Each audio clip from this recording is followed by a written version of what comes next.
میں بتاتا ذرا چلوں تھوڑی، محمد الرسول اللہ، محمد اللہ کے رسول ہے۔ اللہ تبارک و تعالیٰ نے اپنے محبوب کا نام بڑا چن کر رکھا، بڑا چن کر رکھا، بڑا ایسا نام رکھا کہ ایسا نام کوئی نام نہ تھا۔ محمد رسول اللہ، محمد رکھا۔ اب ہر نام کا حضرات محترم ایک معنی ہوتا ہے، ہر نام کا، ابو بکر ہو، عمر ہو، بلال ہو، رفیق ہو، جو بھی نام ہوتا ہے نا، ہر نام کا کوئی نہ کوئی مطلب ہوتا ہے۔ اب میں ذرا بتاتا چلوں کہ محمد کا مطلب کیا ہوتا ہے۔ محمد کا بھی مطلب ہے،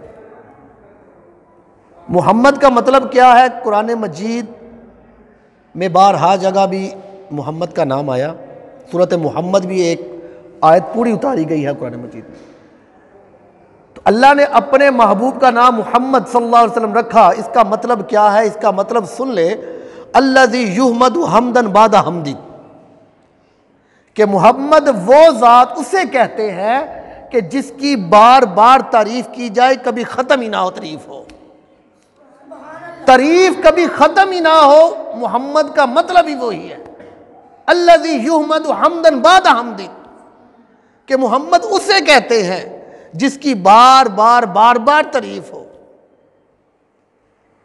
حضور کے دور میں صحابہ کرام کے وقت میں کافر تھے نا، جو کافر تھے ان کو تو پتہ چلا جب وہ میرے نبی کریم کی کوئی مخالف بات کرتے تھے نا، جب میرے نبی کی شان کم کرنے کی کوئی بات کرتے تھے تو ساتھ محمد کا نام لیتے تھے۔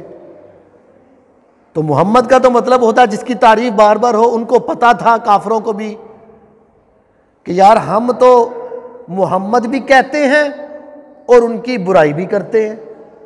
محمد کا تو مطلب ہوتا ہے جس کی تعریف ہی ہوتی ہو، پھر ہم برائی کیسے کر لیتے ہیں؟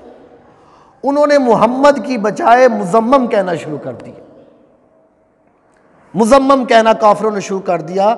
مزمم نے کہ یہ برائی، مزمم میں یہ برائی، یہ کہتے تھے۔ تو صحابہ کرام حضور کی بارگاہ میں آگے عرض کرنے لگے، یا رسول اللہ، جو کافر ہے نا وہ آپ کو محمد کی بجائے مزمم کہتے ہیں اور برائیاں نکالتے ہیں۔ تو حضور نے کیا فرمایا؟ صحابہ پریشان ہونے کی بات نہیں، اگر وہ برائیاں نکالتے ہیں تو وہ مزمم میں نکالتے ہیں، میں مزمم نہیں، آنا محمد، میں محمد بنا کر بھیجا گیا ہوں، میں تو محمد بنا کر بھیجا گیا ہوں۔ پریشان نہ ہو، وہ برائی نکالتے ہوں گے تو مزمم کی نکالتے ہوں گے، لیکن میں تو محمد بنا کر بھیجا گیا۔